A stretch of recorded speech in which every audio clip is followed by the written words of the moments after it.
The credit for the Big Sur Marathon really goes to Judge Bill Burley. He was the visionary on it, and Bill had been involved, I think a little over 30 years ago with the development of the Big Sur River Run, which was a benefit to help the Big Sur community, the Fire Brigade, Rescue Fund, Health Center, and the library. And that was down in Pfeiffer Park in the Redwoods, and Bill had a cabin just up above Ventana, so in the course of his travels, the story goes that he saw the sign that says it's near the Big Sur Ranch, Jim Hill's ranch, Monterey Peninsula, 26 miles, and that's kind of what developed the idea. And he came to a group of us that had been involved in race organization and were in the running community with the concept.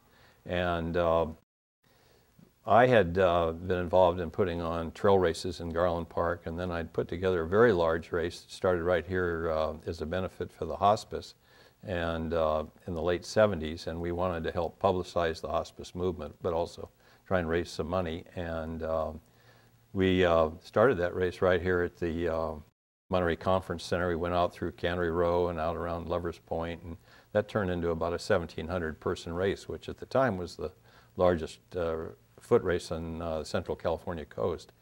And so it was from that background that Bill asked me to be part of the founding group, and Bill really had a lot of great concepts. And one of the things that we did is that some of us went to other marathons around the country, and we'd had made an arrangement with Frank Shorter to help us, who had won the marathon in Munich in 1972. And Frank had entree to all the race directors and everybody in the running community at a very high level. So we went to the other races to look at things they did well and things that we thought we could improve on. So we worked on that for almost a year before we even attempted. And of course, one of the famous stories was the challenges that we had with Caltrans when we talked about wanting to use the highway, for 5 hours on a Sunday morning in April. And I think there were some people at Caltrans that probably thought we were probably out of our minds. And the famous story goes that, fortunately, Judge Burley had a friend who lived in Pebble Beach who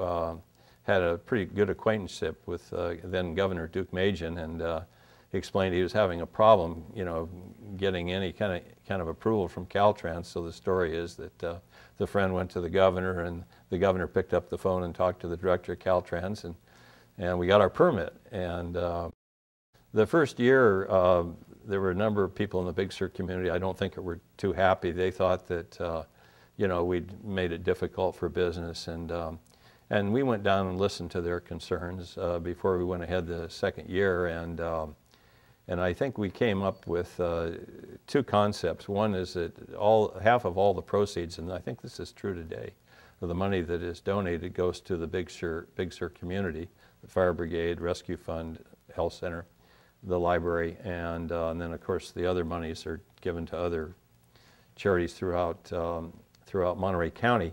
And I think the thing that I think most about the marathon is how much fun we had as a group, the founders, because Bill had a great sense of humor, and he had a lot of great ideas, and the music component was a very big part of the marathon. One of the first things he wanted to do was put a grand piano at Bigsby Bridge, which is the halfway point, and we had the late Jonathan Lee, and unfortunately is no longer with us, but that tradition still remains, plus a number of other musical groups. And one of the other things that I did is I was late 1990s, I was head track coach at Carmel High, so I talked the kids in. I said, we're not going to do car washes. You guys are going to work the marathon, and you're going to work with the boom boxes at all these different points along the course. And of course, Bill had all these tapes of classical music. And of course, the kids didn't want to, they want to substitute something else. But of course, we had the classical music. And I said, you got to stay with the format. And so that was a lot of fun. But we had a lot of live music on the course. And I think the band at RLS, they got stuck with being up on Hurricane Point. And that's a pretty windy location. And I don't know how they kept the sheet music, you know, on the stands, you know, plus your hands get pretty cold. But and of course the marathons, you know, it's had its challenges. I think it was in the 90s, the Hurricane Point fell off into the ocean, and of course we had to use the out and back course as far as the Bixby Bridge and back. And of course this year they're having to do something similar, not going quite that far.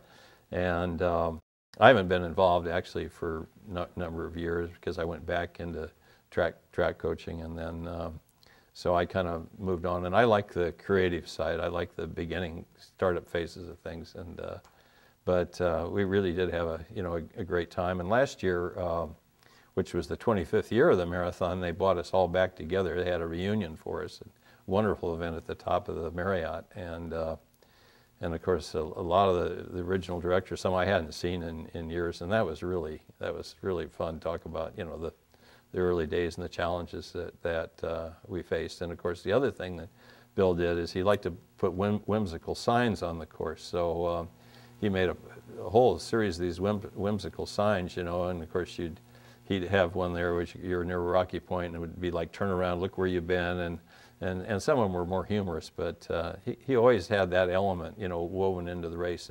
And of course, the race went on to become recognized as probably in terms of the quality of the event, not the largest event or the one that gave away a lot of money, but in terms of the actual quality of the experience that the runners had, as probably the premier event of its type in the United States. And I think that was really, I think a lot of that belongs to Bill's vision of the quality of the event and the way he wanted things done.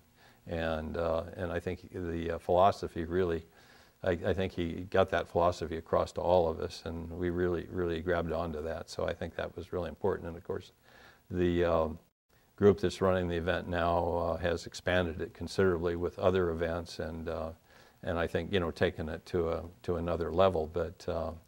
But I think the same philosophy is true, and I think they maintain that level of quality of the event. Of course, the course record for women for a long time was established by Ann Trayson from Pacific Grove, who was probably one of the finest ultra marathoners in the world and had won the Western States 100-miler, which goes from Squaw Valley to Auburn, and with tremendous amount of vertical up and down. And she also holds the high school record for the mile, and from Monterey County, and Ann set that. And that record was later broken by a young woman from Russia, but not by very much. And then the course record for men is by Brad Hawthorne, and he was a chemical engineer, I think, with Chevron, but was a world-class marathoner, and he came down and ran the course in 2:16. And I remember Frank Shorter commenting to me and saying that he probably thought that time was equivalent of about a 2:09 on a flat course, which is, you know, a world-class marathon time, or it was at that time. Of course, now we've got somebody that ran Boston last Monday in 2:03, so they're getting faster. But and Brad won the race many times. It was kind of like he owned the race, and we expected if he showed up, he was gonna win the race. And so there were some. One of the things that happened that was kind of interesting is we had one year that we had some Russian runners, and they didn't stay. We have a crossover point. We had a crossover at about a mile, and they've now pushed it out where we run in both lanes. And then we took the runners just down to the westerly lane so we could have traffic convoys in the inbound lane. And the Russians, when we got to the transition point where there were cones and there were people directing them, they just kept running and cutting across both lanes. And of course, and one of them won the race. And of course, we later had to tell them, you know, you didn't observe the rules of the race, and they were in the printed material. We told them, you know, through translators that, you know, this is the course, this is what you're supposed to do. So I got the job of going down there with a Jones counter that you put on your bike, and that's how you certify the course, and determining how much distance, if they had cut all those corners for those first miles until they actually got over, how much difference it would have made. And of course it was enough that we had to disqualify them. And not too long after the Marble Cone fire, which was very destructive fire of the mid-70s, and a group of us got together and decided that we would try and run from Chews Ridge to Big Sur to Pfeiffer Park. And of course, at that point, a lot of the trails, really hadn't been cleared. There was still a lot of downfall, and of course, the difficult part of that run was not the uphill, because at Tews Ridge you drop down to the Church Creek Divide, and then you climb up to Pine Ridge, and then there's a tremendous drop down to Sykes Camp, and of course that's the part that just raises heck with your quads. And between the downfall and climbing over logs and everything else, we said, next time we'll wait till they open the trail a little bit. And of course, a couple of days, for the next 2 days after that run, and that run's about 19 miles, I had to, in order to get up from my chair in the office, I had to hang on to the walls because my quads were just on fire from all that downhill. But yeah, that was a great experience.